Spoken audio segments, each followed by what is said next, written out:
quiero pues iniciar esta reunión enviándole un saludo muy especial a todas las personas que tenemos aquí en la audiencia, que creo que son varios, y un saludo especial a toda la gente que está muy interesada en estos temas. Quiero enviarle un abrazo muy grande a Cristian, que muy gentilmente, de una manera muy generosa, nos invitó a esta reunión. Me acordé de Sor Juana Inés de la Cruz con esta frase que dice: yo no estudio para saber más, sino para ignorar menos. Y creo que eso es en una parte lo que hacemos todos cuando estamos aquí en esto. Yo creo que ustedes están ya muy acostumbrados a ver lesiones de la piel y a leer muchísimo sobre este problema del SARS-CoV-2 o COVID-19, que ha sido pues una situación que ha cambiado al mundo totalmente en este último año. Y todos los médicos, independientes de la especialidad que tengamos, estamos muy metidos en este cuento de ver y aprender un poco más sobre este problema, y cada día hay más y más publicaciones al respecto. Entonces yo creo que estamos todos más o menos acostumbrados a haber leído y haber visto la enfermedad del COVID-19. Recordemos un poquito que fue observada en China en el año 2019, y en marzo del 2020 la Organización Mundial de la Salud lo declaró una pandemia. Yo siempre digo y escribo que por ser la piel un órgano tan externo, tan extenso y con una respuesta vascular y autoinmune casi perfectas, no podría ser ajeno. Entonces, es entendible que una enfermedad en donde se presenta una tormenta citoquímica tan importante y en donde el foco que ha tenido este virus, y de ahí su nombre, son los vasos sanguíneos y el endotelio en general, la piel, que es un órgano vascular, pues obviamente no puede ser ajena a que se presenten lesiones aquí mismo. Sin embargo, piensen ustedes que a pesar que el tiempo pasa, ha sido muy difícil establecer las manifestaciones porque no se pudieron tomar biopsias al inicio de este problema, y porque ha habido siempre, y es obvio y es entendible, un temor grandísimo al contagio del personal médico, y por lo tanto hace falta algunos estudios y algunos hallazgos que poco a poco lo estamos logrando, pero que ha sido un poquito lenta en el caso de nosotros. Los primeros reportes de problemas cutáneos se hicieron en el norte de Italia, cuando encontraron 88 pacientes enfermos de COVID, y de los cuales el 20% tenían lesiones cutáneas. Pero realmente en ese momento en solo 8 pudieron describir totalmente que podría estar esas lesiones cutáneas relacionadas con el COVID, pero esto lo describieron cuando ya fueron los pacientes hospitalizados y estaban en la unidad de cuidado intensivo. En Tailandia y en España son los países donde empiezan a publicar mayor casos de COVID y hacen biopsias. En el Hospital 12 de Octubre de Madrid empiezan a tomar biopsias y a ver los hallazgos de este virus, y con eso se trata de actualizar mejor el problema que tiene la piel. Luego, en las unidades de cuidado intensivo, probablemente por lo grave de la situación, no hay muchos estudios de piel. Es obvio que ese paciente que entra a cuidado intensivo, a una unidad de respirador, en fin, con todos los hallazgos y todos los problemas que trae la enfermedad, haga que los médicos pues dejen un poquito de lado el estudio de la piel cuando tienen un problema más grave a su lado, que es la vida del paciente. Se ha llamado el síndrome severo respiratorio. Ahora, recientemente descrito el síndrome inflamatorio multisistémico en niños, del cual hablaremos al final. Se ha denominado este problema como una tormenta citoquímica o citocínica, por la cantidad de problemas que produce, inflamatorios por la respuesta tan importante desde el punto de vista de inmunidad, debido a que el virus tiene ciertas características que van a enfrentar la respuesta inmune y de alguna manera la van a burlar.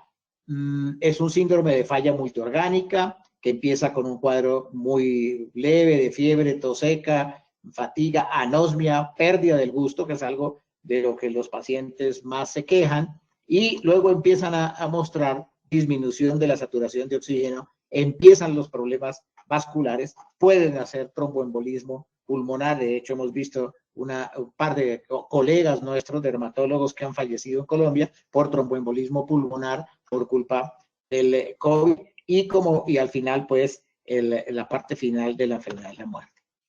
¿Qué se ha encontrado? Y hay en todas las publicaciones, hay miles de maneras como han tratado de... se me salió aquí la pantalla mía. Aló, a ver, yo qué puedo hacer aquí. ¿Ustedes están viendo mi presentación o no? Sí, sí, sí. Sí, doctor. Espérate, yo voy aquí. Ya. No sé por qué de un momento a otro nos salimos y volvimos a... Bueno, esa es parte de esta tecnología que estamos trabajando todos, así es que sabrán perdonar todos los asistentes. ¿Cómo lo han dividido y cómo lo han clasificado en diferentes estudios? Este me gustó mucho porque en todos los estudios que revisé hay diferentes maneras de presentarlo, pero me pareció que esta es una forma que resume todo lo que se ha visto. Lesiones eritematosas acrales, lo cual fue llamado en principio como una pseudoperniosis, exantema vesicular, erupciones urticariformes, exantemas maculopapulares, y ya vamos a ver de qué se tratan esos exantemas maculopapulares, lesiones livedoides y necróticas, y ahora recientemente descritas, sobre todo en España, lesiones en mucosas.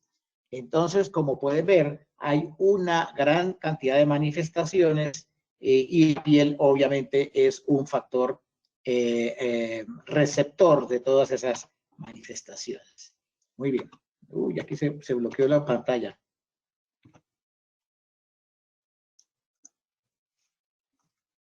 Se bloqueó, ya. ¿Qué fue lo que se vio en anatomía patológica? Bueno, estos son otros patrones que están descritos en el Journal de la Academia Europea de Dermatología, que son el patrón exantemático, el patrón vascular, la erupción acropapular y el patrón urticarial, que ya los vamos a ver más adelante. En una comunicación que tuvimos con el Hospital 12 de Octubre de Madrid en mayo del año pasado, nos contaban ellos, sobre todo los dermatólogos, qué es lo que han visto. Entonces, estos eran los hallazgos más importantes. Una microisquemia, por eso las lesiones son purpúricas o se pueden ver purpúricas, y son lesiones, como les digo, resultado del daño vascular que el virus produce. Necrosis epidérmica con linfocitosis, que es la perniosis real, vasculitis linfocitaria y leucocitoclásica, trombosis intravascular con plaquetas en los microtrombos, que es un hallazgo que llamó muchísimo la atención, y entre otras cosas porque la mayoría de estos hallazgos se ven mucho en épocas de frío, o de estaciones muy frías, especialmente en Europa, y sin embargo lo estaban viendo en época de calor, la trombosis intravascular, pero les llamaba muchísimo la atención que en los vasos sanguíneos lo que había eran plaquetas en los microtrombos. Endotelitis en casi todos los pacientes, depósitos de neutrófilos, especialmente en la urticaria, en donde también hay compromiso del vaso sanguíneo, sin que se pueda decir que se trata de una vasculitis urticariana, pero sí una vasculitis por neutrófilos. Y una cosa nueva, que es todo esto que estamos viendo últimamente, especialmente en niños, que son dermatitis granulomatosa intersticial. Algo que es muy importante es las situaciones ocupacionales, lo que le pasa a todos nuestros colegas que tienen que estar permanentemente o en el hospital o en la unidad de cuidado intensivo, como le pasa a esta doctora que va a entrar en este momento a hacer su turno en alguno de los hospitales donde ella trabaja. Pero vale la pena detenernos un poquito. ¿Qué le pasa? ¿Qué nos pasa? ¿Qué hemos visto en nosotros los médicos y qué hemos visto en nuestros colegas para tener en cuenta y para contar? Y a pesar que nos aplauden y que somos los héroes de esta situación, también nos enfermamos como cualquiera. Y entonces hay que decir que los casos ocupacionales tienen una gran variedad de presentación, desde casos asintomáticos a casos leves, a casos graves, que es lo que ha llevado a las muertes en personal sanitario. Pero una cosa grave en la presentación del personal sanitario es que hay pruebas de laboratorio negativas falsamente hasta en un 41%. Pruebas que se vuelven positivos más adelante cuando las enfermedades ya están instaladas en las enfermeras, en los médicos, en la gente del laboratorio. Y en cuanto a nosotros los dermatólogos, pues son raros los casos, pero existen una buena cantidad también de dermatólogos infectados en el mundo entero. ¿Qué vemos? Dermatosis por el tapabocas, por los guantes, por los jabones, por los geles, que tenemos que estar aplicándonos permanentemente. Yo diría que no solamente los hospitalarios, sino también los médicos que vamos a la consulta y que estamos viendo pacientes en forma presencial. Y permanentemente y por ley, por orden, por lo menos en nuestro país, de las autoridades sanitarias, tenemos que desinfectar el consultorio con cada cambio de paciente. Y eso significa cambiar guantes, poner jabones y geles que van a producir dermatosis. Eritemas, pápulas, edema, escoriación, fisuras, liquenificación y algo que está descrito desde el principio, que fue o que han sido las injurias por presión, especialmente en el tapaboca N95, que es el que utilizamos. Hay dermatitis de contacto en cara, tronco, prurito en general, urticaria por presión. Hemos visto una cantidad de pacientes con urticaria y con un prurito y no podemos saber muy bien cuál es la causa del prurito. Termina mejorándose, pero ya lo sabemos y en muchos de estos pacientes con prurito, sin una causa, simplemente rasca la piel, buscamos pruebas de COVID y hemos encontrado algunas positivas. Exacerbación de dermatosis preexistentes como la dermatitis atópica, el acné, la dermatitis atópica, la atopía, sin que podamos decir, porque eso es importante, que el paciente atópico o que el paciente con dermatitis seborreica esté más susceptible a enfermarse con el COVID. No, este es el caso de los médicos que están metidos dentro de la institución hospitalaria. Hay algo que llama la atención y es que estamos viendo bastante eczema deshidrósico, muchas lesiones en las manos, muchas lesiones en los pies y en las manos de tipo vesículas pruriginosas. Y lo mismo estamos viendo cómo se han infectado o cómo se han aumentado, perdón, las infecciones fúngicas. Estos son pacientes, ustedes van a ver que muchas de las fotos tienen un fondo que dice, no, esto no parece, no es un fondo de los que acostumbramos a utilizar los médicos cuando tomamos fotos, porque es que muchas de las fotos se la toman los mismos colegas o se la toman los mismos pacientes y no piensan en el fondo, pero yo los puse así tal cual. Este es el caso, por ejemplo, de dos lesiones importantes. Mire esta placa importante con un relieve de pliegues, que parece que estuviera el paciente arrugadito, pero en realidad es el relieve de pliegues como consecuencia de la descamación, del eritema, del edema y el uso de guantes, el uso de geles y el uso de cremas que van a quitar agua en la piel y vamos a ver esta como consecuencia. O este paciente, colega, que en el sitio de presión de los guantes hace estas dermatitis que como la ven son lesiones eritematosas en pequeñas pápulas, en vesículas y con descamación en collarete en algunas de ellas y con seguramente intenso prurito. Este es un colega que, estos dos colegas me permitieron que mostrara la foto de ellos así como están. Miren este colega que es un cirujano, que está metido en la sala de cirugía durante mucho tiempo. Ven ustedes cómo el tapaboca está aquí bien marcado, especialmente esa zona como metálica que tienen los tapabocas para sostenerse. Aquí le vemos la lesión en el dorso de la nariz, también por el contacto y la presión del tapaboca, y aquí ven ustedes el borde del tapabocas marcado. Y otro colega que ha exacerbado una dermatitis seborreica que tenía desde antes por el mantenimiento que tiene permanentemente también de su tapabocas puesto. Una enfermera que hace esta lesión, ven ustedes una placa tenue papular brillante en algunos casos, y aquí tenemos, no sé si lo alcanzan a ver, aquí se alcanza a ver un poco, aquí se alcanza a ver un poco en el mentón, y esta querida enfermera que trabaja con nosotros en nuestro hospital hace una dermatitis perioral que ya tenía con el tapabocas.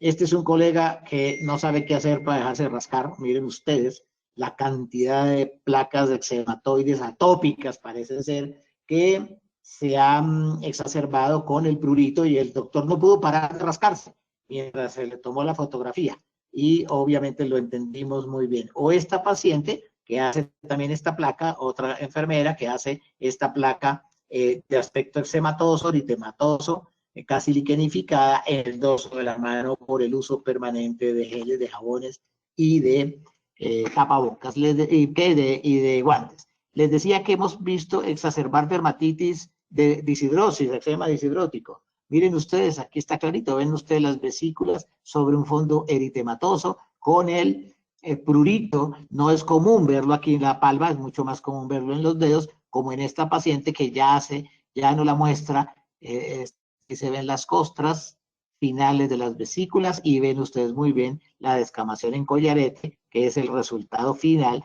con aumento del relieve de los pliegues. Y esta es nuestra querida colega que ya salió del turno y salió, como pueden ver, un poquito cansada y un poquito desorganizada en su hermosísima y bellísima apariencia.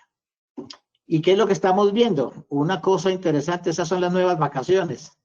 Entonces, esto es un colega también, este es un cirujano cardiovascular con su esposa, que es médica también, médica general, que en los primeros días de la pandemia se fueron a tomar unos días de vacaciones, y obviamente todo el tiempo con el tapaboca como debe ser. O sea que esta es la nueva modernidad, se llamará así, no lo sé, ahora Cristian de pronto nos enseña eso. Este paciente, veamos ya casos, miren, un poquito de eritema, miren este dedo más eritematoso, un color eritemato violáceo, y ya aquí vemos un poquito más de violeta, color violeta, miren aquí, como una especie de libedo reticular, que es uno de los hallazgos iniciales de la infección por COVID. Esta es una colega médica, pediatra, que empieza a presentar esto y nos lo muestra, y le hicimos una prueba de COVID y era positiva.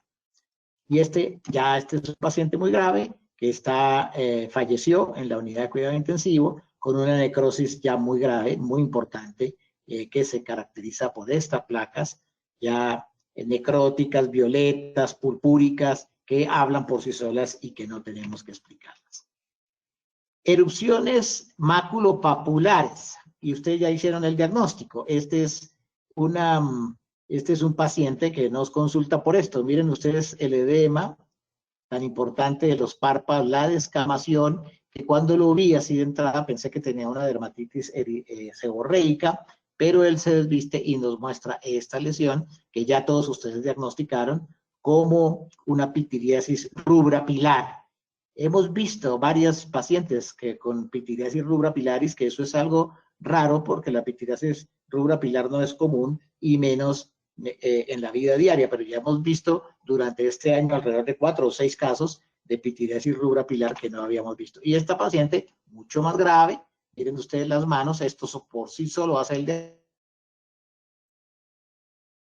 que en algún momento pensamos que tenía una sarda noruega, se la estudió para esto y era negativa y tenía COVID positivo. Y hizo una pitiriasis rubra pilar. Estos pacientes, ustedes saben, la pitiriasis rubra pilar se puede presentar por muchas razones, muchas causas o por sí solas, y es de buen pronóstico a pesar que la mejoría puede durar horas y años. Miren esta paciente hospitalizada en la unidad de cuidado intensivo. Miren las pequeñas lesiones violetas, todas con tendencia a necrosarse, a necrotizarse. Miren en el brazo, miren la mano, en donde ven ustedes la gran necrosis que ya se presenta aquí en el seno derecho, en el dorso de la mano y en el pliegue antecubital, pero todas además con lesiones purpúricas, costrosas, muy importantes, que pertenecen a una paciente en la unidad de cuidado intensivo con un COVID-19. Este paciente es cortesía del doctor Carlos Martínez Fiallo, que es este doctor jovencito, que ven aquí sentado. Él siempre está rodeado de hermosas mujeres y yo detrás de él, a ver qué se podía. Y este doctor trabaja en Quito y me mandó el caso para consultar, a ver qué le podía ayudar, y le di mi concepto y la paciente salió de la unidad de cuidado intensivo muy bien.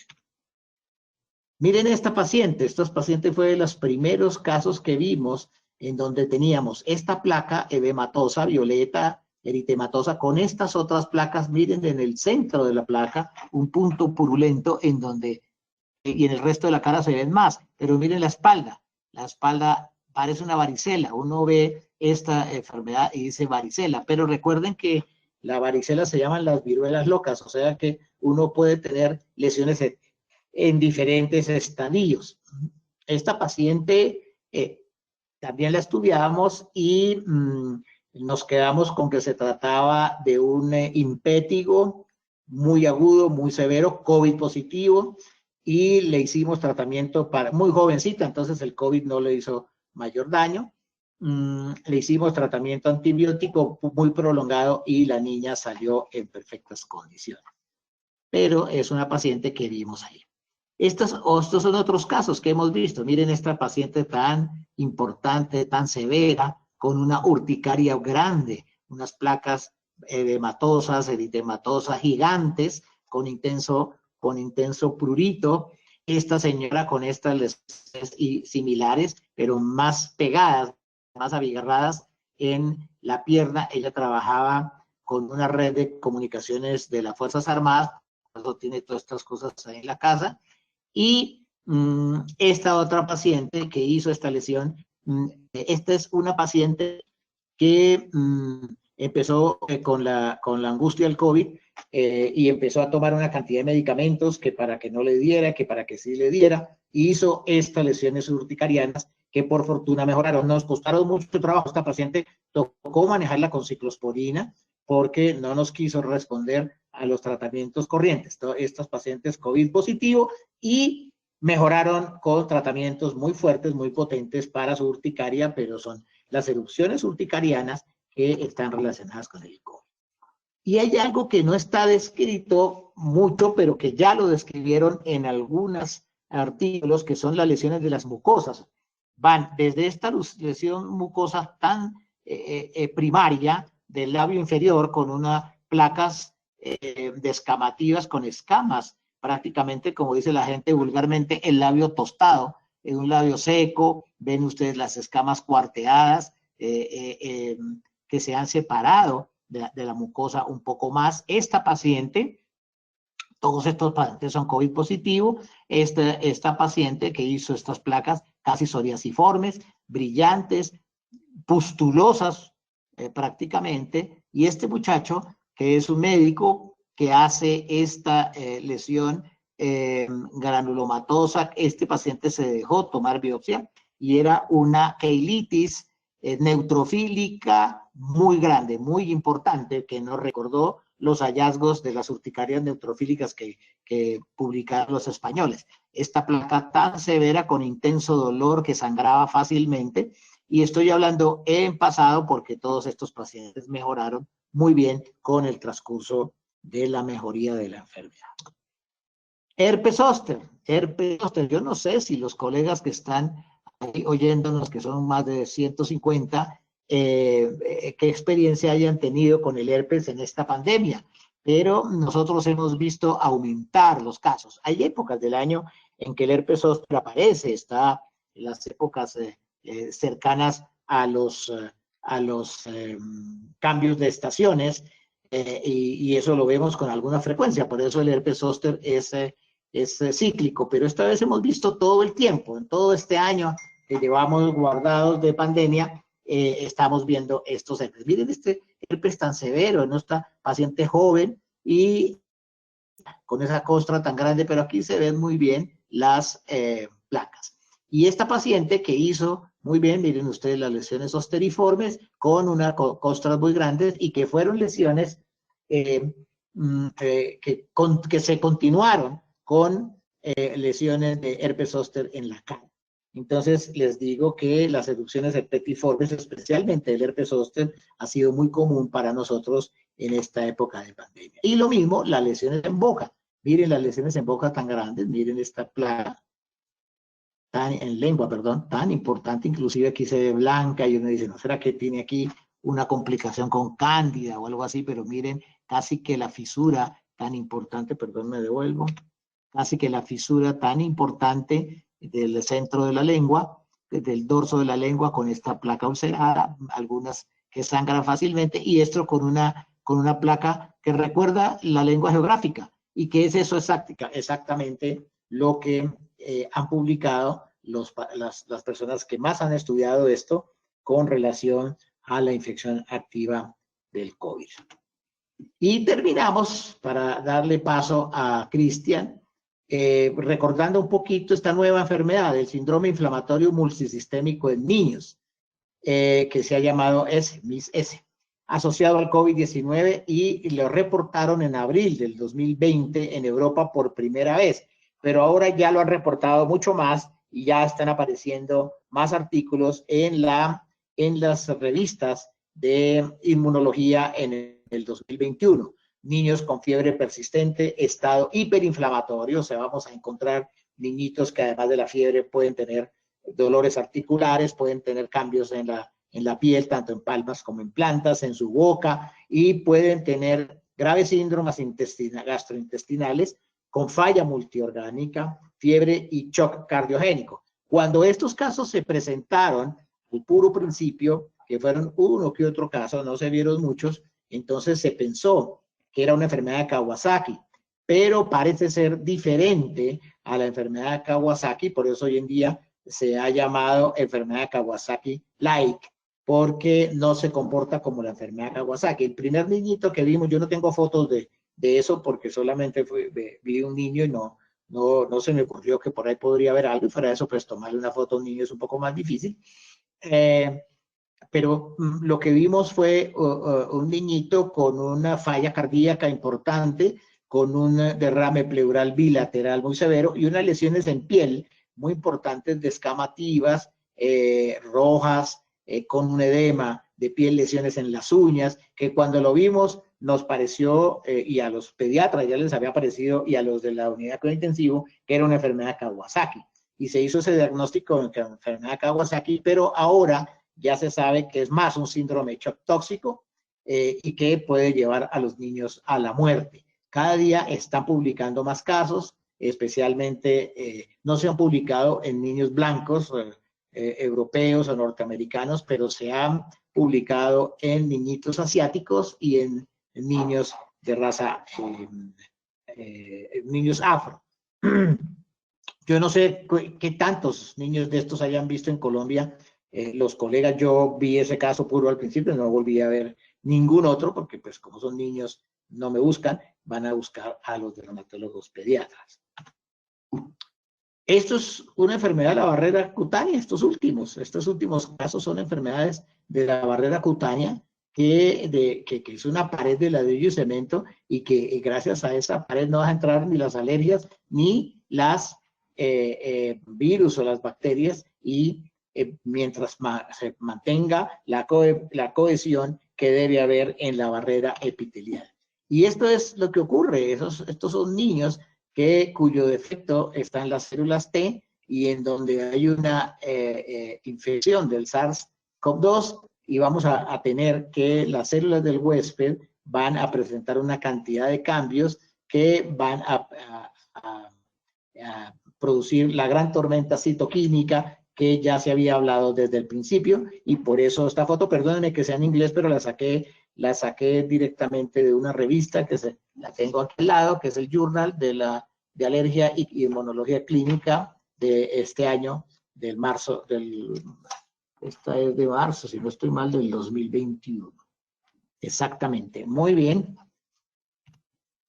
Y esta es la nueva, el nuevo protocolo, esta es la nueva disciplina, pasar la Navidad en familia, como nos vemos aquí, todos, pero tapados con este tapabocas, teniendo todas las obligaciones. Aquí estábamos un poquito violando las obligaciones porque estábamos cerca, mucho menos o muchísimo menos de 2 metros de distancia, pero era para la foto, pero como pueden ver, hasta en los niños hay que tener en cuenta la disciplina de las precauciones.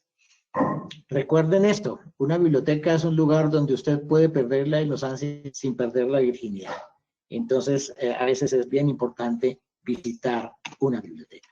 Con esto, pues hemos dado un pasón muy rápido, porque hay muchas cosas seguramente para decir, pero yo creo que los que están aquí oyéndonos las conocen en su gran mayoría y por esa razón preferí no extenderme más. Ahora vamos a ver si yo puedo volver a compartir la pantalla con Cristian. Aquí yo me salgo, finalizo la presentación.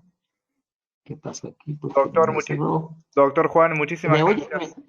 No, ¿ustedes me están viendo o no? Yo le escucho. Yo le voy a dar el rol de presentador al doctor Cristian en este momento. Ok, perfecto. Gracias. Muchas gracias, Martín, y muchas gracias a todos. No, por favor, gracias a usted, doctor, por participar. Ya yo estoy viendo. ¿Ven mi pantalla? Sí, doctor. Yo te estoy viendo. Sí. ¿Sí? Sí, doctor. Sí.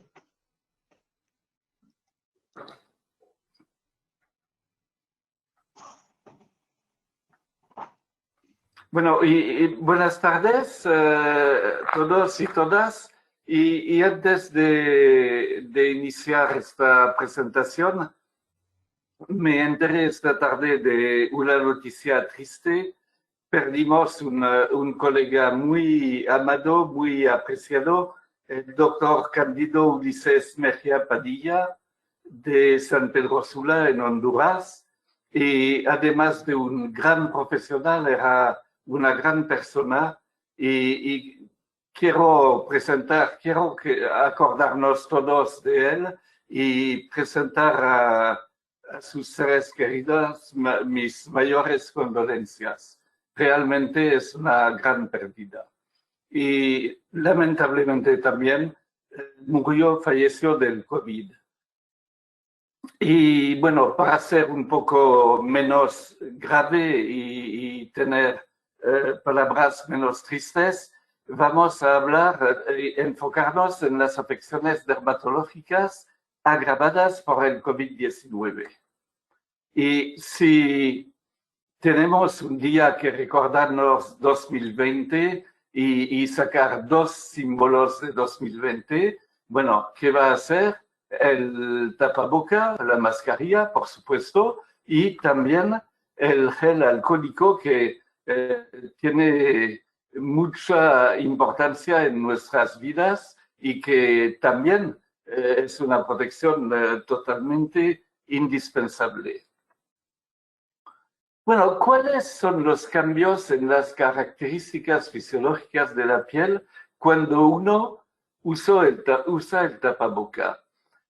Fue una pregunta que contestaron los investigadores de Corea y ¿qué hicieron? Tomaron voluntarios usando la mascarilla KF94 durante 6 horas por día y resultado a las 6 semanas. Pero se tomaron medidas también con aparatología antes de aplicarse la mascarilla y a las 6 horas de usarla. Y también se comparó, estas medidas se compararon con las de personas que quedaban en su casa sin usar mascarillas.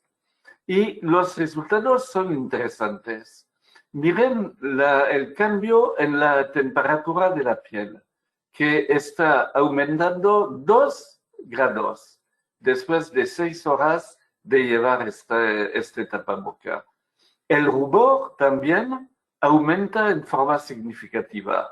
El doctor lo decía, y hay eritema, con el uso del tapaboca y en este estudio se comprobó muy bien.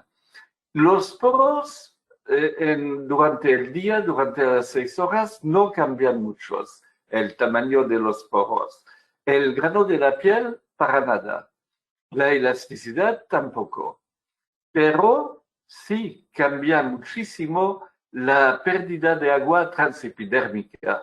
¿Y qué quiere decir? Que significa que la piel se vuelve seca después del uso de esta mascarilla. Y también, eso es el dato más dramático del estudio, la producción de sebo. Está aumentando en forma dramática. Realmente, miren, pasa de 107 a 178. El pH se acidificó un poquito, pero no en forma significativa y al final no es un cambio importante. Y miren, a las 2 semanas, la elasticidad de la piel se pierde. Hemos visto que durante un día del uso del tapaboca no había problema, pero multiplicando los días, ahí igual existe una pérdida de elasticidad de la piel. Existe también lo que no mostraba cambio en el transcurso de un día. Después de 2 semanas se nota un aumento bastante importante de la superficie de los poros.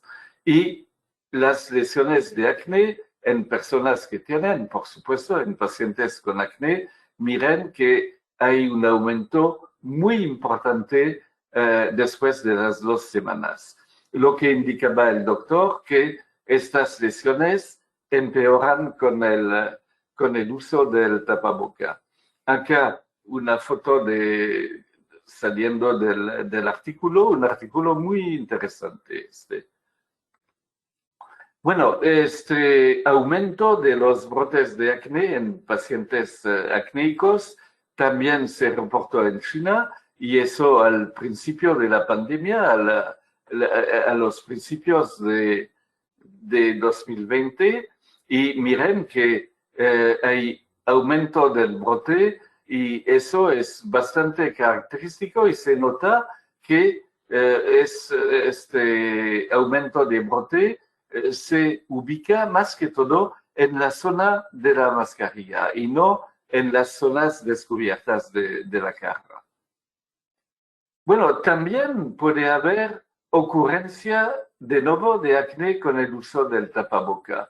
Tenemos este caso publicado por los colegas de Bolonia en Italia. Estuvieron en el primer lugar y lamentablemente pero describieron muchos síntomas, muchas situaciones interesantes. Acá, esta paciente es empleada en un bar y, por supuesto, va a usar el tapaboca durante su turno de 8 horas.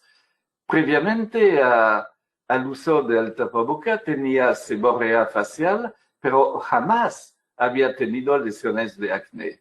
Y después del uso repetido, regular de su tapaboca, el examen clínico está mostrando numerosas pápulas, pústulas y microcomedones que no tenía antes. Y eso, esta ocurrencia de acné, de nuevos pacientes con acné debidos al uso del tapaboca, a la pandemia, a las consecuencias indirectas de la pandemia, tiene un nombre que yo nunca lo había escuchado, no sé si ustedes lo escucharon, que me parece muy gracioso, se llama maskne. Y la verdad que se trata exactamente de eso y la palabra está describiendo muy bien lo que está pasando. Bueno, erupciones eritematosas, el doctor habló de eso también. Y en este caso, la paciente búlgara que está acá se desinfectaba el rostro con etanol al 60%, 5 veces al día, usando mascarilla durante 6 horas consecutivas del día durante su trabajo. Y me parece que eso de desinfectar el rostro con etanol. No creo que sea recomendable, no creo que en los protocolos se hable de eso, se habla de las manos, por supuesto, pero el rostro es más sensible, no está tan expuesto y menos con el uso del tapaboca. Y me parece que la señora se pasó un poco y tuvo esta erupción eritematosa. También hay ocurrencia de rosácea en pacientes usando mascarilla. Y en este caso, otra vez en Italia, apareció 2 semanas después del inicio de la cuarentena, 2 semanas después de la obligación de usar el tapaboca.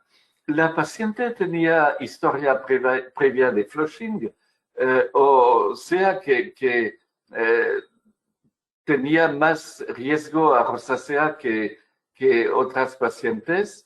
Y lo que pasa es que estaba usando la mascarilla N95 6 horas por día, como todos, y le apareció este acné eritematoso. Y se curó, dice el relato, la publicación, la trataron con doxiciclina a 40 miligramos durante 3 meses y se curó. Otro paciente acá, que es un paciente en Alemania de 56 años, ninguna historia clínica y apareció eso. Se excluyó el diagnóstico de dermatitis de contacto alérgica por el patch test y se hizo finalmente el diagnóstico de rosácea papulopustular. Y este paciente también se curó a nivel de pápulas y pústulas con metronidazol 1 gramo por día, 2 veces por día durante 2 semanas.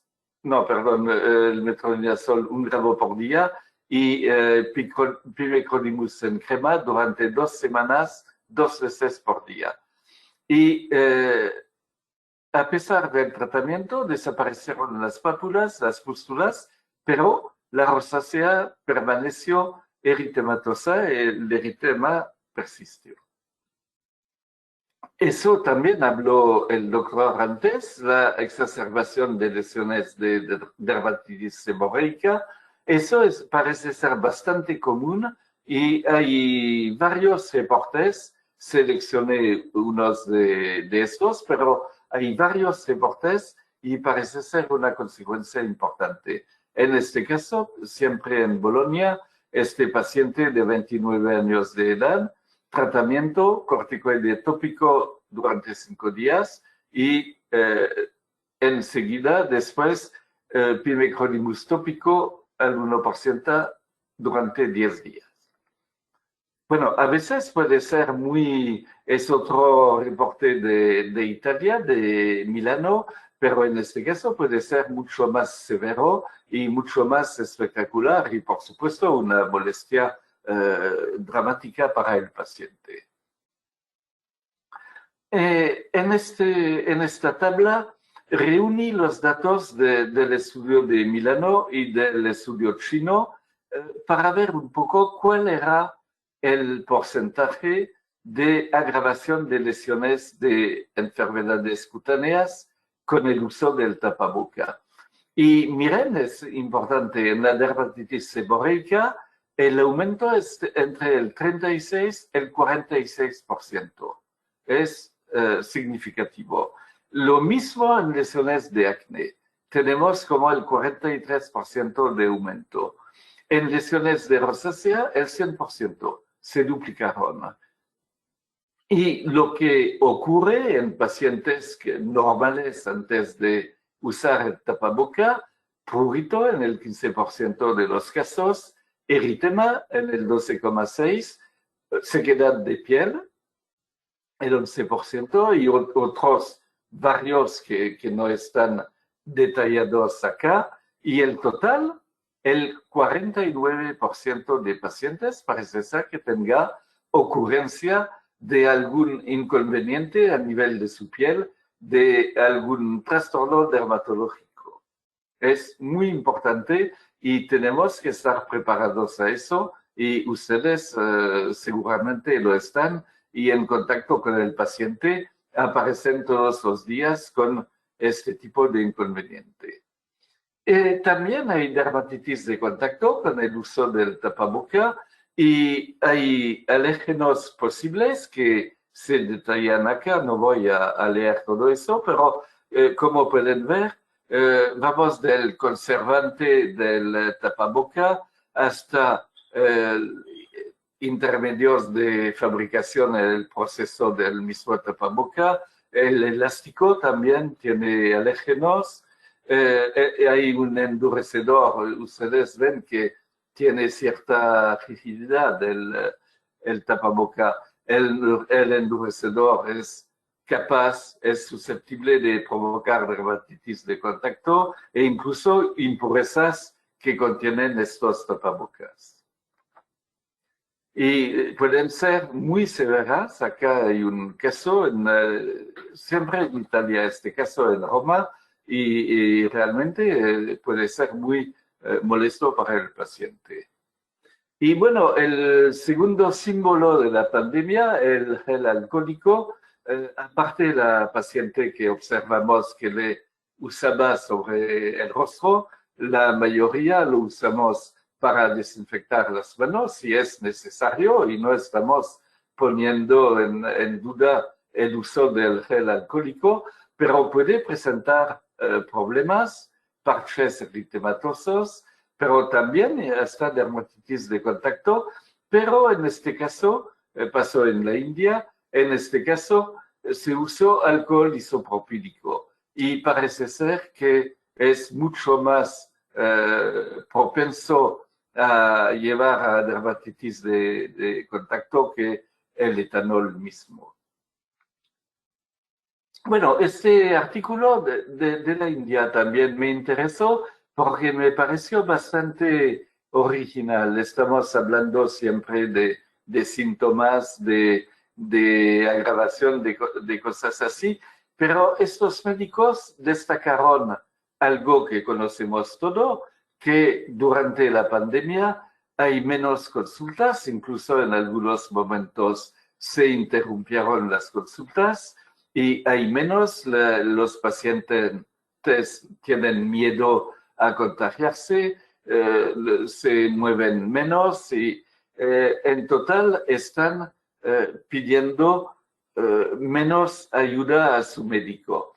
Y hicieron esta tabla con 60 pacientes donde notaron abuso de drogas. ¿Por qué? Porque no había el seguimiento conveniente de parte de su médico y ellos seguían tomando el producto mientras no hacía falta o retomaban mientras no hacía falta tampoco.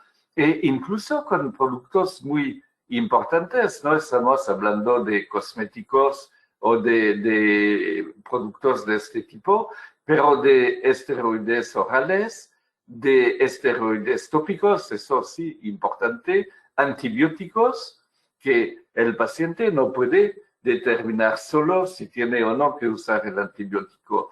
Antifúngicos también, inmunomoduladores, ditranol y antihistamínicos. Y eso probablemente si tenemos que hacer un día el balance de la pandemia, en la parte negativa va a figurar eso, estos abusos de automedicación de parte de los pacientes. Y estamos limitados a dermatología, pero me imagino que en otras especialidades habrá pasado igual. Y bueno, para terminar, no hay que olvidarse en el consultorio, en la clínica, que hay que proteger a 3 grupos, nuestros empleados, por supuesto, tomando las medidas necesarias. Nosotros, el paciente tiene que limpiarse las manos, por lo menos, y tener tapaboca cuando penetra en el consultorio. Y finalmente el mismo paciente, y no hay que olvidarse de estas épocas donde había 10 o 15 pacientes amontonados en la sala de espera. Eso hoy en día hay que evitarlo y es lo que estamos haciendo.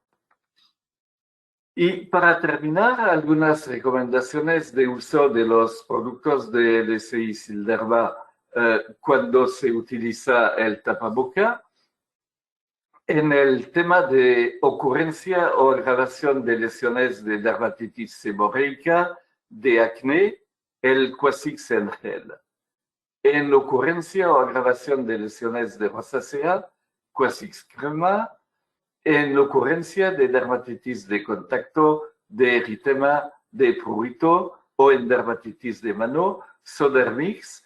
Y eso no es un mensaje comercial ni nada, sino que es fruto también de nuestra experiencia y usando estos productos en estas complicaciones sirve y conseguimos buenos resultados.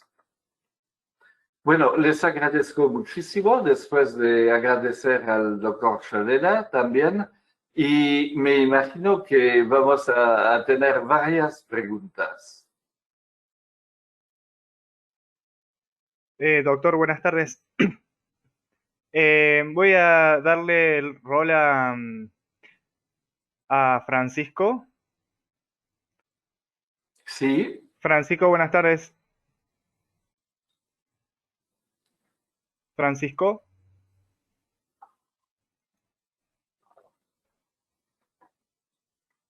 Francisco, buenas tardes. Bueno, doctor, le voy a leer las preguntas que hizo que hicieron los participantes. A ver, sí. Francisco, ¿nos escuchás? Francisco, ¿nos escuchás? ¿Puedes Escucho. cerrar ahí la pantalla? Ok. Francisco, buenas tardes. Buenas, ¿qué tal, Martín? Yo te escucho. Bien. ¿Puedes ver las preguntas? No puedo ver las preguntas. Ok. Bueno, entonces las leo yo. No te preocupes. Muchas gracias. Gracias a vos, Martín. Siempre estamos.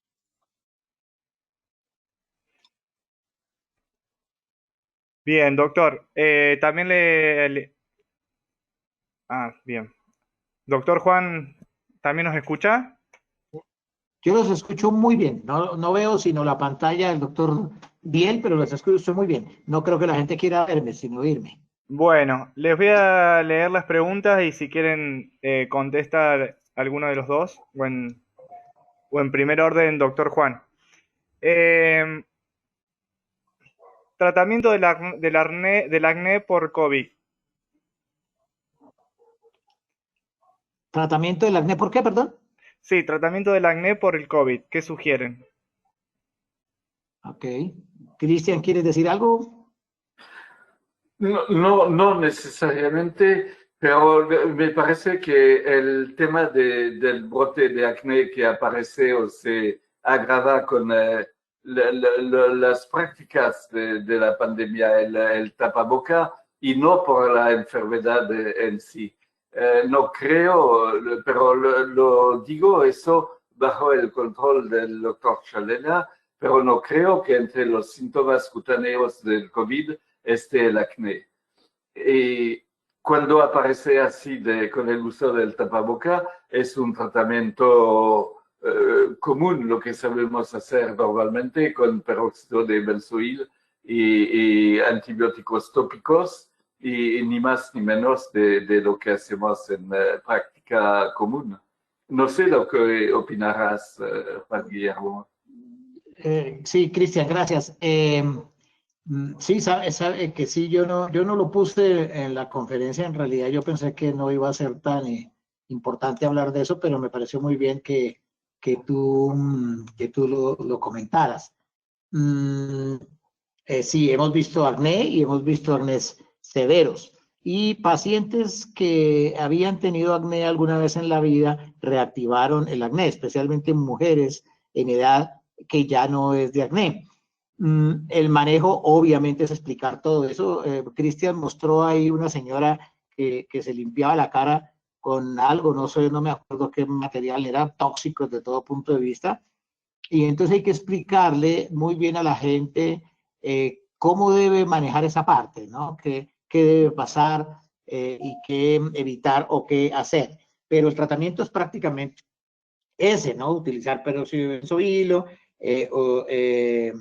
utilizar probablemente antibióticos tópicos. En estos casos hemos utilizado con buena respuesta ácido acelaico al 7%, con una buena respuesta, y en algunos casos sí hemos tenido que ir a la doxiciclina para ayudar en la inflamación. Pero es una de las causas del acné muy importante, es la presión.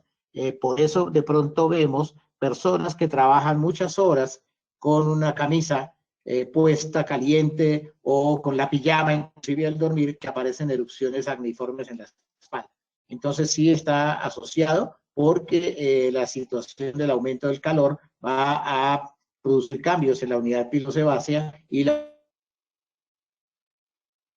y posiblemente, bueno, ahora se conocen otra cantidad de cosas nuevas como situaciones asociadas al sistema neuroendocrino que son proinflamatorias en el acné y entonces ahí está más allá. Pero estoy de acuerdo con enseñarle al paciente qué es lo que debe evitar. El uso del peróxido de benzoilo, el ácido acelaico debe ser suficiente.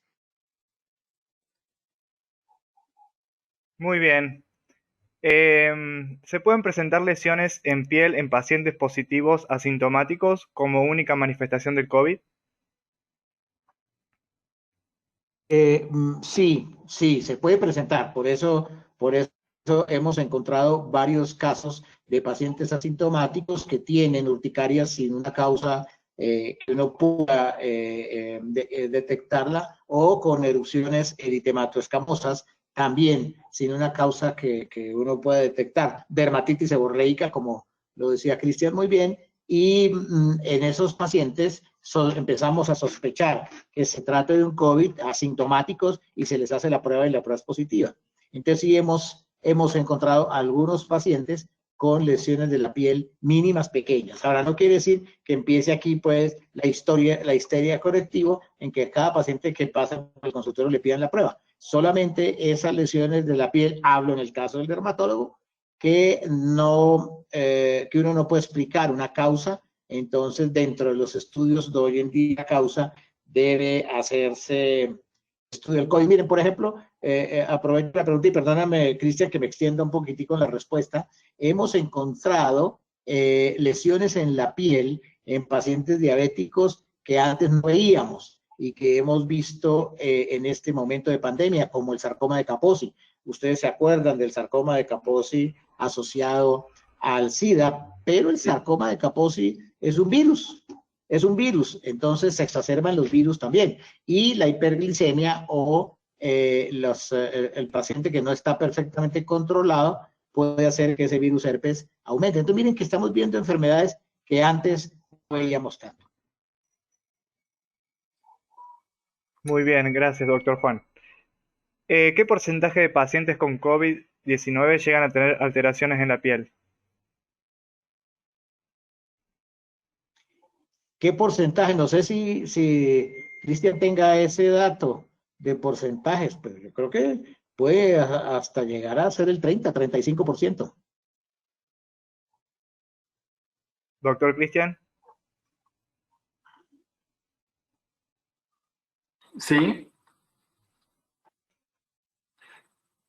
Sí, pero me parece que la pregunta era tomando los pacientes con COVID-19, ¿cuál era el porcentaje que tenía síntomas a nivel dermatológico, no? Bueno, sí, seguramente, si la pregunta es por ese lado, yo no daría una cifra, yo no lo sé, pero es bastante, es muy alta, casi que yo diría que un 65-70% de pacientes que tienen COVID hacen lesiones cutáneas de alguna naturaleza de la que ustedes vieron o les mostré en algún momento de la evolución. ¿Cómo no? Otra pregunta. Post-COVID, ¿se recomienda isotretinoína oral para tratar el acné que se activa? Isotretinoína. Sí, sí, si tiene una indicación, claro, yo no le veo ningún problema, se puede utilizar. Obviamente, cuando el COVID está positivo, pues no se debe usar, porque la isotretinoína es un medicamento que daña la barrera, daña en el buen sentido la barrera cutánea. Quiero decir con eso que todos los pacientes que tienen y toman isotretinoína, ustedes los van a ver rojizos, descamativos, con la piel seca, con el ojo seco. Entonces estamos quitando con la isotretinoína una muy buena manera de defender al ser humano, al dañar, permítanme el término, pues no es exacto, pero para que nos entendamos todos, barrera cutánea, y así hacemos que se aumente la pérdida transepidérmica de agua, que fue nombrada por Cristian en alguna de sus diapositivas, en donde nos enseñaba que era una de las cosas que más estaban sucediendo. Entonces, durante la enfermedad activa no la aconsejaría. No es ni porque eso cambie la parte inmune, sino por los efectos que tienen esos medicamentos. Pero una vez que el paciente ha mejorado y que ya no tiene riesgos de colesterol y de los daños vasculares, pues no habría ningún problema. Muy bien. ¿Alguna recomendación para el uso de mascarilla? Crema, vaselina, hidratantes. Bueno, hidratante seguro, sí, porque observamos que la mascarilla está resecando mucho la piel del rostro. Entonces, uso de hidratante en forma imperativa. Vaselina, no sé, porque la vaselina no tiene un efecto más oclusivo que otra cosa. Y no hace falta en este caso. Ya tenemos una semioclusión con el tapaboca, pero hidratante seguramente, sí. Muy importante.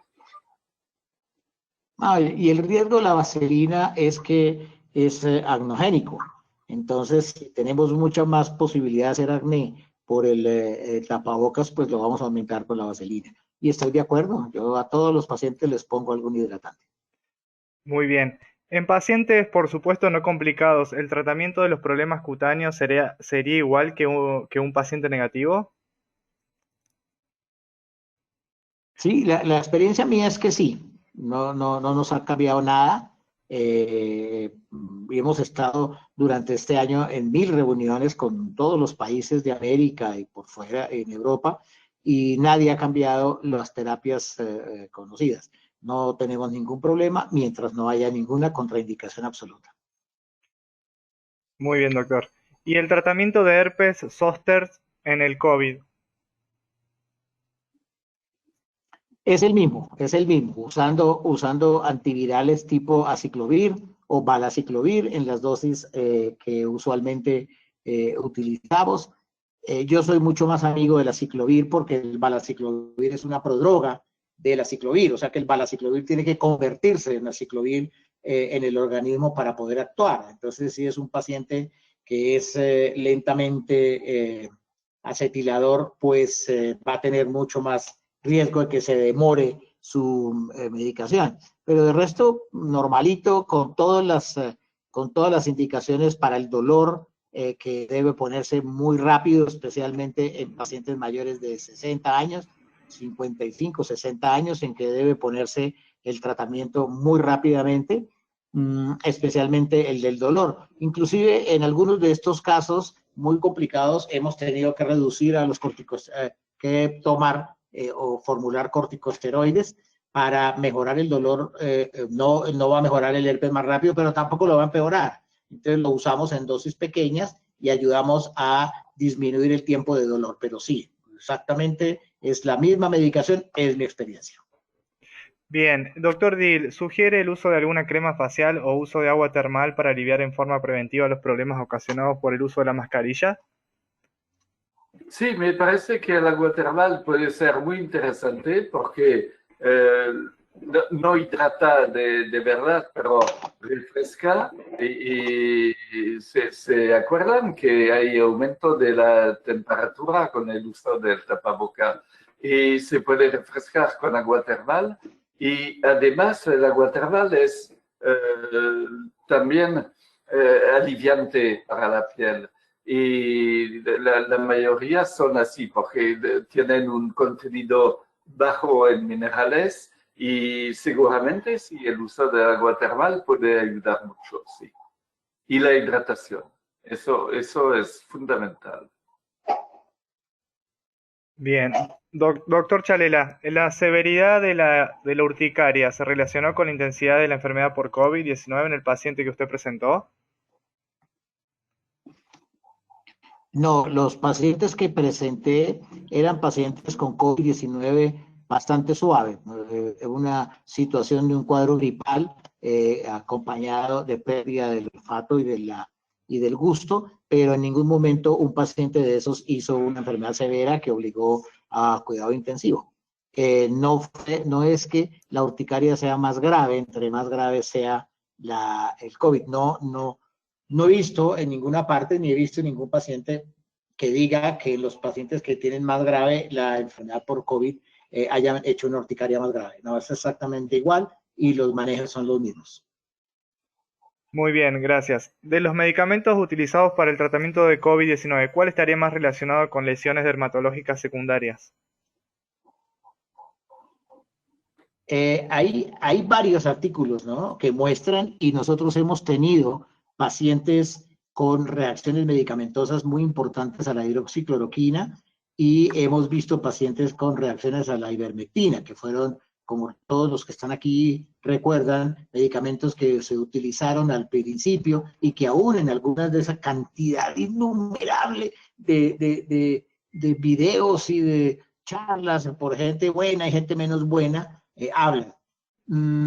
Tenemos un caso bien interesante de una reacción medicamentosa, no llegó a ser una reacción medicamentosa tipo Steven Johnson, pero sí fue una reacción medicamentosa importante, de una paciente que recibió un medicamento que era inhalado. No me pregunte qué era, no me pregunte qué fue lo que la pusieron a inhalar, sino que le dijeron que ella tenía COVID y apareció uno de esos cantidades de charlatanes y de habladores que hay en todos los días en un video nuevo, y la pusieron a inhalar alguna cosa y hizo una reacción medicamentosa importante, no grave, no llegó a ser un Steven Johnson, pero lo vimos.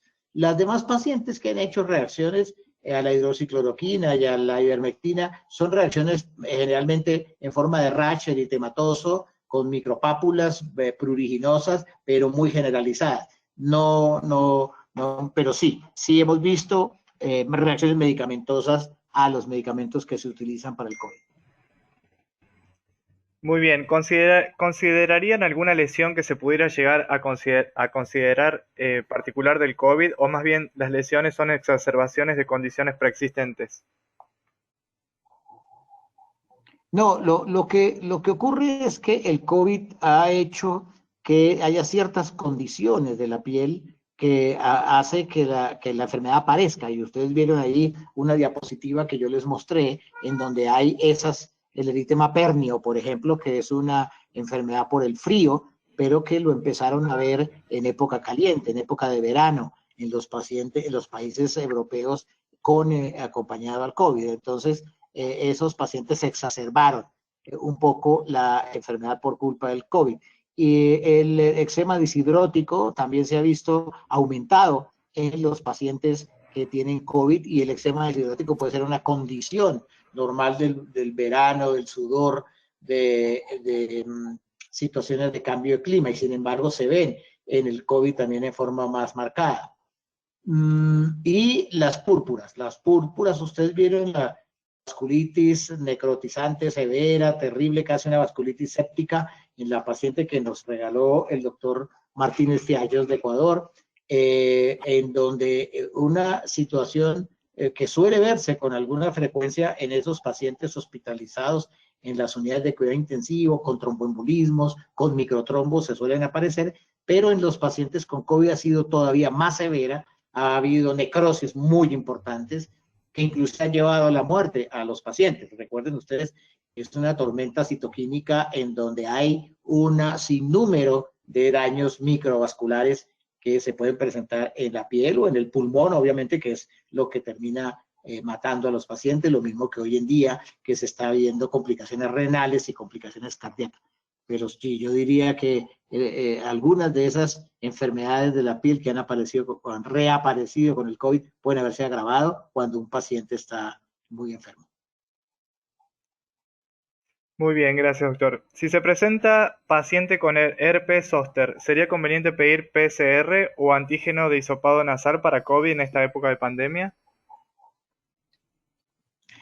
Yo creería que mejor, ¿no? Si se puede hacer, pero hay que saberlo interpretar, porque de todas maneras esas pruebas de laboratorio pueden cruzarse con la presencia de otros virus. Entonces podemos tener de pronto falsos positivos y hay que entenderlo muy bien de qué se trata.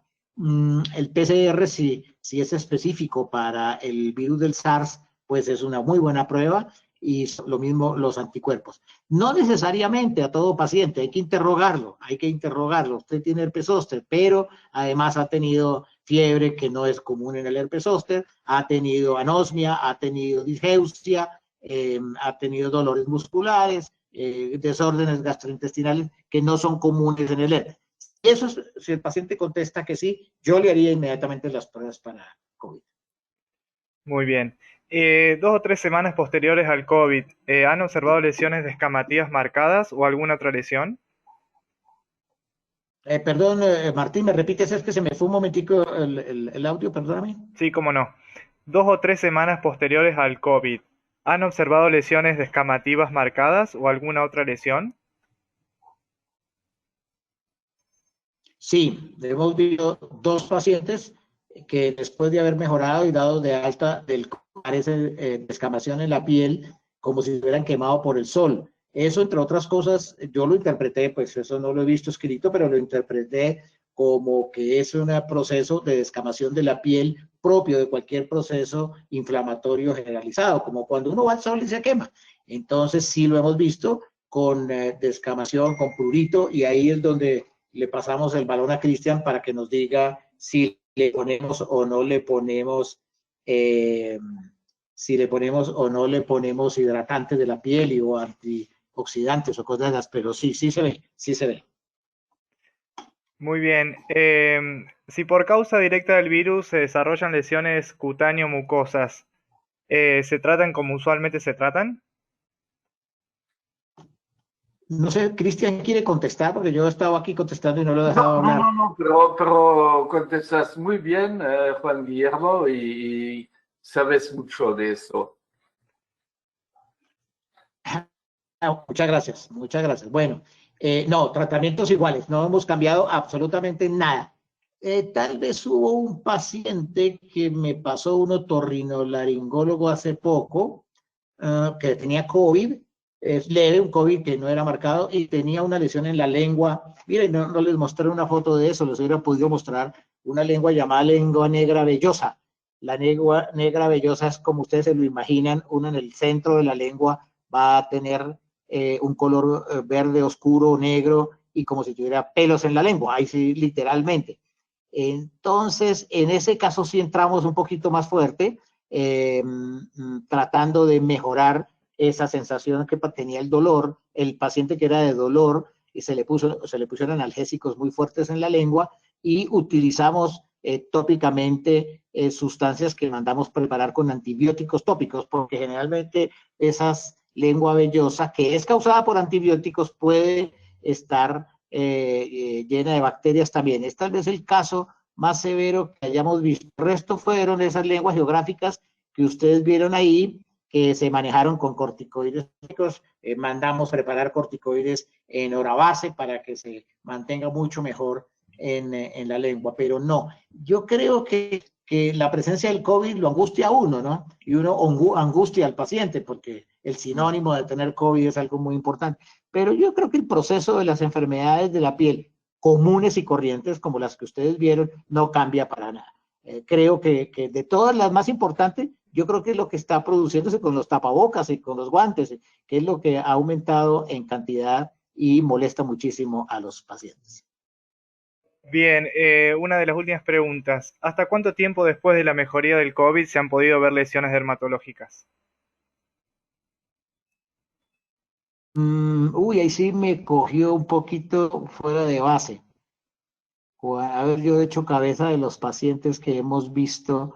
Yo creo que el que más tiempo llevaba y que nos costó muchísimo trabajo atribuírselo al COVID, pero no tuvimos otro remedio que hacerlo, llevaba unas 2 semanas más o menos de haber mejorado.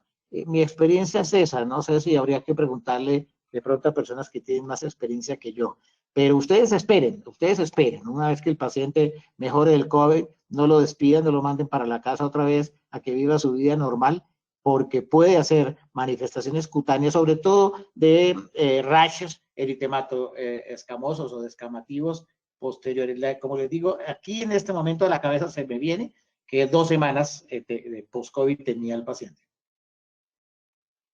Muy bien, doctor. Una última pregunta. ¿El efluvio telogénico post-COVID considera es mucho más frecuente que lo habitual en otros procesos febriles inflamatorios más severos y además de más larga duración? Eh, Martín, le cuento que tenía temor que me hicieran esa pregunta, porque sí, hemos visto, ha aumentado extraordinariamente el efluvio telógeno, se volvió una consulta mucho más común en pacientes con COVID y sin COVID, ¿no? Yo creo que el efluvio telógeno ha aumentado también por la gente que está metida en la casa todo el día y no recibe oxígeno, no recibe la luz del sol y produce también inclusive cambios emocionales. Es muy severa en muchos casos. Hubo una paciente que tuvimos que hacerle un tricograma con la doctora Palacios, Carolina Palacios, que es una dermatóloga colombiana experta en el tema, porque no entendíamos muy bien qué era lo que estaba pasando. Se demoran en mejorarse, tiene mucho con el paciente, especialmente si es mujer, porque siempre el temor de la calvicie es importante. Yo los estudio a todos. Quiero descartar primero que no sea una alopecia andrógena, que no sea una alopecia areata. Quiero descartar eso, entonces los he estudiado y hasta ahora lo que he encontrado más comúnmente es el efluvio telógeno, como viene la pregunta. Y el manejo, pues, es el mismo, si es que hay algún manejo específico del efluvio telógeno, pero el pronóstico es muy bueno, terminan mejorándose los pacientes bastante bien. Doctor, justo había una pregunta relacionada a lo que nombró recién. ¿Manejo de la alopecia post-COVID es mejor esperar o se debe iniciar tratamiento? No, yo espero, como les digo, la experiencia mía es que han venido mejorando. Además es que yo la verdad no sé si exista un tratamiento específico para este tipo de cosas. Nosotros hacemos lo que hacemos generalmente cuando descartamos que el paciente no tenga una alopecia androgénica o algo así, hacemos tratamientos que están descritos, la biotina, corticoides suaves locales en forma de loción, champús muy suaves, no sé más, no sé, no uso otros tratamientos. En algunas mujeres utilizamos en algún tiempo un poquito de espironolactona a ver si había algún proceso hormonal de por medio, a pesar de que nunca lo pudimos encontrar y la mejoría fue también importante, o sea que había algún proceso androgénico de por medio. No sé si Cristian tiene una idea un poquito mejor que yo sobre el manejo de esas alopecias.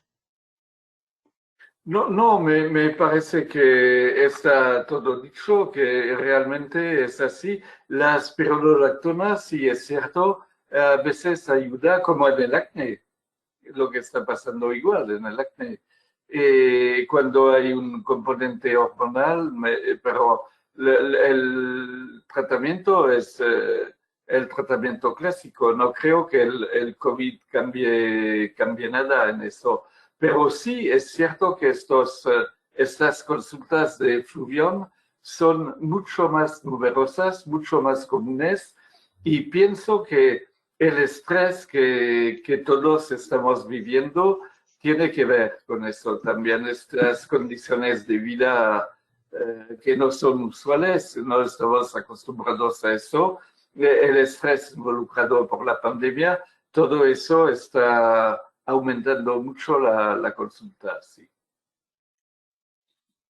Bueno, Sí, ahora Perdón, Martín, un segundo, No, cambiando sí. un poquito de tercio, como dicen los toreros.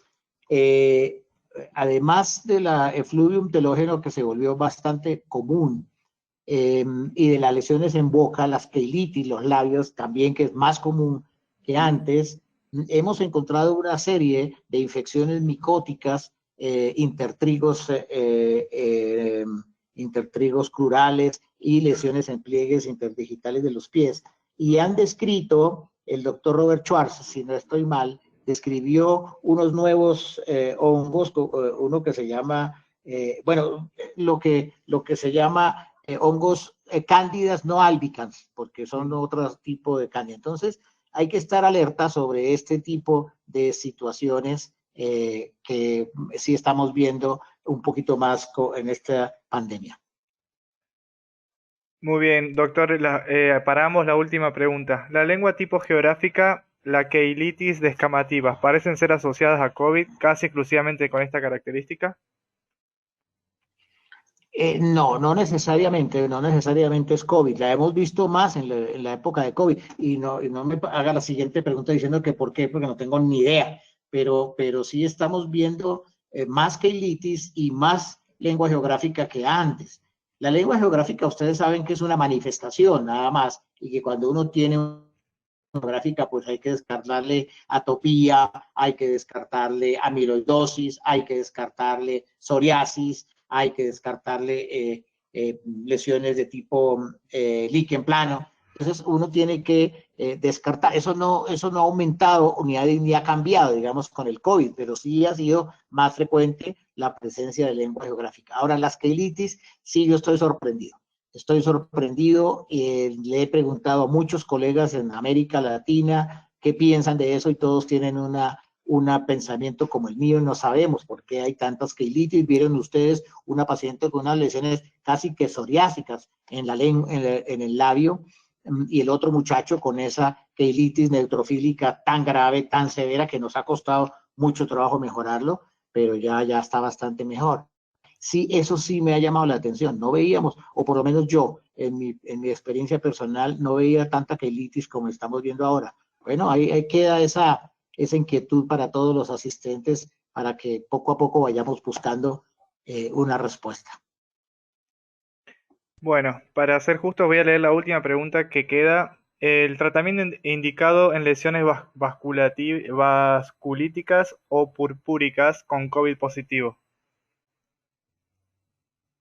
Sí, los corticosteroides siguen siendo medicamento de elección y no hay problema con la infección del COVID. Uno puede manejarlo porque inclusive los corticosteroides van a ayudar mucho en la fortaleza del vaso sanguíneo.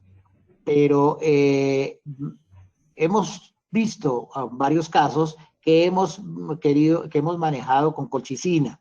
La colchicina, ustedes saben que es un antineutrófilo muy importante y que va a bloquear la agrupación de neutrófilos dentro del vaso sanguíneo y por lo tanto lo puede proteger. No son muchos, porque eso es solamente este año y oportunidades que hemos tenido de ver, pero tenemos ya unos 3 pacientes que con manejo con colchicina, empezando en dosis más altas de 2-3 tabletas, a pesar de los efectos secundarios que ya en esa dosis se producen, y luego lo vamos bajando. Hemos obtenido muy buenas respuestas con la colchicina. Pero hay trabajos que hablan de la diaminodifenilsulfona, hay trabajos que hablan de la hidroxicloroquina, hay trabajos que hablan de otros medicamentos de esos, pero nuestra experiencia con colchicina es bastante buena.